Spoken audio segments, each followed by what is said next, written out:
Really excited today. First of all, happy Hispanic Heritage Month to all of our Latinx brothers and sisters out there. We appreciate all of you for your efforts and what you do, and just for making this world such a better place with you in it. Today, we have Michael Harris with us, and it's going to be a very special but very short segment where we're going to be talking about disrupting education in Metro Atlanta. So Michael Harris here is such a dynamic educator and advocate out in DeKalb County schools. And he's going to be talking to us very briefly on his experience. Do us a favor and comment below and engage in this talk. We want to hear from you, want to know how our content is. We want to hear your feedback and also want to hear your input. Again, our content is here to inspire and to elevate our communities. So let's get started. Mr. Harris, thank you so much for being with us out of your very, very busy schedule. Good afternoon. How are you, audience? Thank you, Ms. Moore, for having me on your iRise Fireside chat.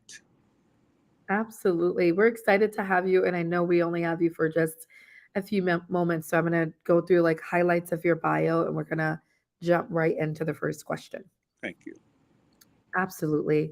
So Mr. Harris is the DCSD's manager and grant partnership division of community engagement and innovative partnerships in DeKalb County. He has dedicated his entire career, over 40 years as a special education teacher, as he called middle school recently, up until this year, March. He's also a well sought after educator in the area of sports, where he's led an award winning NFL Fuel Up to Play 60 program, which has helped to change the lives of many youngsters in DeKalb County.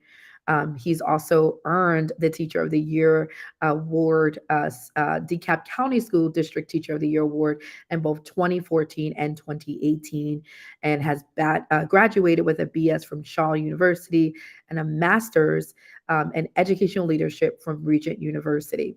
He's also the author of several books. So he here has a vast of experience, and we're excited to have you again, Mr. Harris. Thank you, Ms. Moore. Appreciate it. Absolutely. So I really want to jump into the first question. You Yeah, are you're an educator by heart. This is what you do. You love education, and yeah, you do this really well. It's almost like a call. You talked about education changing before we went live. From the You said you were born in the 50s, yeah, and we're now in a whole nother generation. yeah, You've seen education evolve throughout the trajectory of your career, especially in special education. yeah. Can you tell us what that has looked like, the trends, and how it has evolved and changed? Well, the trend from the 60s, and that's a very good question to lead into. The trend with the 60s because schools were segregated and schools were neighborhood schools, and we walked to school. I lived in an area called Ridley Circle, downtown Newport News. I attended T.C. Irwin Elementary, Dunbar, in the fifth grade, fifth through seventh grade. And so you would walk, I would say, no more than 200 yards to get to the school. And because they were neighborhood schools and family schools, the teachers had total access to your household. Wow. And the parents had total access to the school because they could walk up to the school. So there was a great collaboration between parents, students, and school, Yeah. close knit neighborhoods. Mhm. When integration happened, then we were bused from downtown Newport News to uptown Denby, which was 35 minutes away. Mhm. Students from uptown Denby were bused downtown. And of course, you've seen the movie Remember the Titans, so you saw the turmoil that happened in the neighborhoods as well as the schools. So we went through that particular process. Teachers were having a difficult time explaining things to students, especially the first couple of weeks. Right. But somehow sports brought everybody together. Mm. During my high school years, when things began to calm down, integration was then, I would call it, settled, and students were getting the proper academic standard as far as relationship we're concerned with between teachers and students. And I'm going to go back just a little. Mhm. When we were in elementary school, so we loved to read, Right. but the books we were getting were hand me downs. Mm, Um, those that had come from the predominantly white neighborhoods, right. those books were funneled down to our neighborhoods, and sometimes they were tattered and torn, but we didn't care. We just wanted to sit and read because uh, government funding for schools in the neighborhood were almost null and void. Right. Wow. So our high school years were formative because the integration, people got used to it, and we moved on. Colleges began to change as well. So I decided to then attend at HBCU, Shaw University, where I received, I believe, the best education possible. Um, Financially, you can't compare it to Harvard, but my experience, I compare it to Harvard. I remember everything about my 4 years of Shaw University. So I was academically set when I left because I played a year of football. Right. And after injuries, I went directly into teaching. I used that degree and I went back to my neighborhood. I went back to the same neighborhood, to the same school that produced me. I went back Mm, to that same school and I taught special education. Even though I didn't have a degree in special education, I had a right. degree in adaptive PE, which is physical education for the handicapped. And it's a funny story. I walked into Dr. Roseborough's office. She was the director of special education. Right. And when I walked through, I'm 6'2", I weighed about 200 pounds. And Right. she said, "You are hired." No interview. Oh, She said, "I need a tall right black man there. to Yes. go into that school because you have some rough kids Yep. that's coming out of that neighborhood." And the classroom was what we call EBD, students who with emotional disabilities. Right. They needed a strong man to go into that classroom because there Absolutely. were no African American men in special ed. Wow. Wow. And so it had to be a calling because I was not experienced in the area. I learned it on the fly. And I Right. stayed with that same program, Yeah. exceptional education, for 44 years. Wow. That's incredible, and it definitely is a call to hear, how you've gone through the years, the decades, essentially, and the generations Yes, impacting the DeKalb County schools.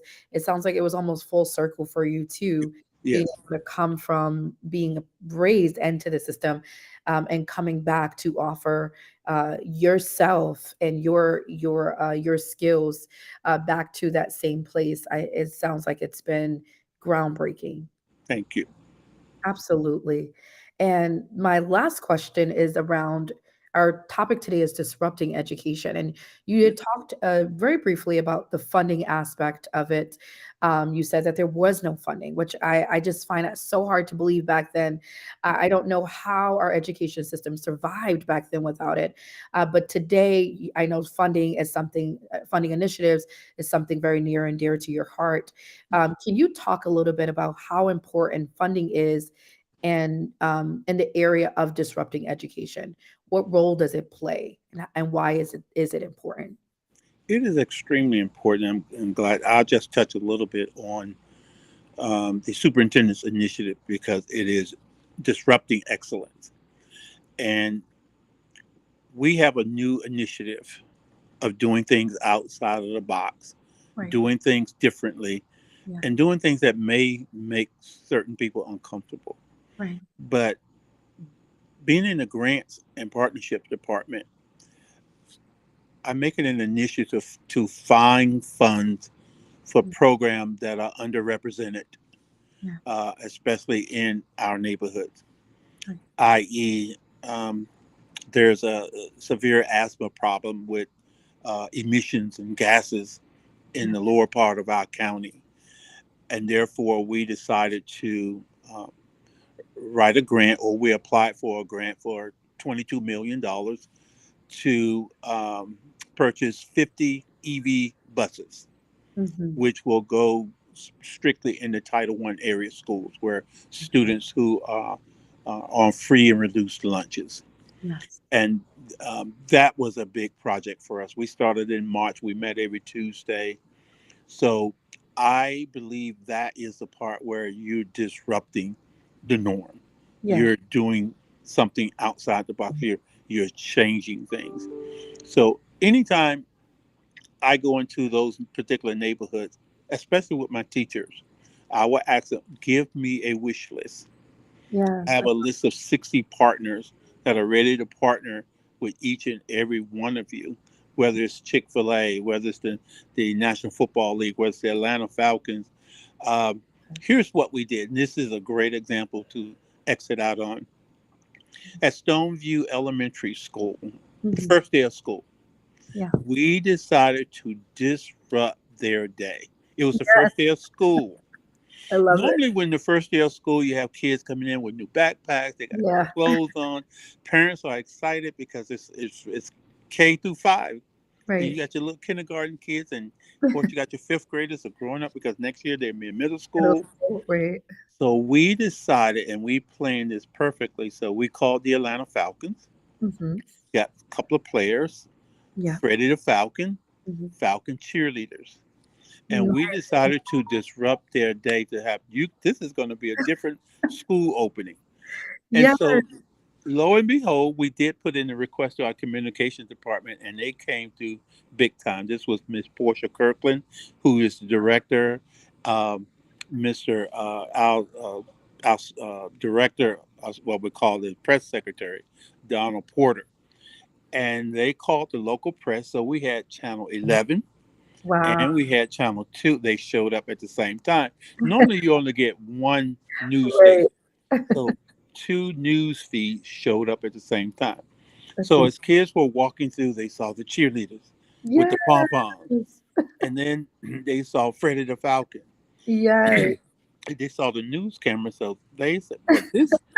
And I think that the reporter, Miss Herrera, said this was not a regular school opening. This was a party. Yes, a celebration. And so we decided that the kids in kindergarten, first grade, because they were in the building first, we Yeah, decided to do a parade in the hallway. And we incredible. visited every classroom. Mm-mm-mm. And the Falcons had given us autographed helmets, autographed footballs, Wow, games, and football. And we tossed those to the particular kid. Any kid that had a Falcons shirt on, we decided to give them a huge autographed football or autographed jersey, something like that. wow. Excuse me. So that's what the superintendent mandated, disrupting excellence. So we disrupted that school day. That is incredible. I mean, I'm envisioning everything, picturing it. I can imagine being one of those students at that school, feeling like, "Is all of this for me? This is what my district thinks of me. This is what my educators think of me." And so, I hope that there is more programming like that to come, but wait to start off the year to celebrate our kids before the year even fully commences. To let them know that you are important, you are valued, and this is what you deserve. This is what we think of you. You are worthy to Yes, be ma'am. celebrated. That's Okay. incredible. Well, I thank you for having me. Yes, And I thank you thank so you. much. I hope we can do this again because I know we have to cut it short, but Yes, sir. let's revisit again, please. Absolutely. Well, we appreciate you, Mr. Harris. How can people reach you if they want to reach out to you if they're a partner in DCAB or a potential partner or potential funder? How could they reach you? Well, I can leave my phone number in the box if they'd like to read me. My email is Michael_R_Harris at the capschoolsga.org, or my phone number is 404-789-8202. Awesome. Thank you so much, Mr. Harris, for your time. We appreciate you and we hope to bring you back on to talk more about your efforts. And thank you all to those that are watching and listening and for tuning in today to today's Fireside Chat. Feel free to subscribe to all of our pages at iRaise.org. Also, subscribe to our podcast, ATL Rise, where we talk about these issues and more in detail. We appreciate you all so much. We love you. We'll be back next week. Stay tuned, everyone. Thank you, ma'am.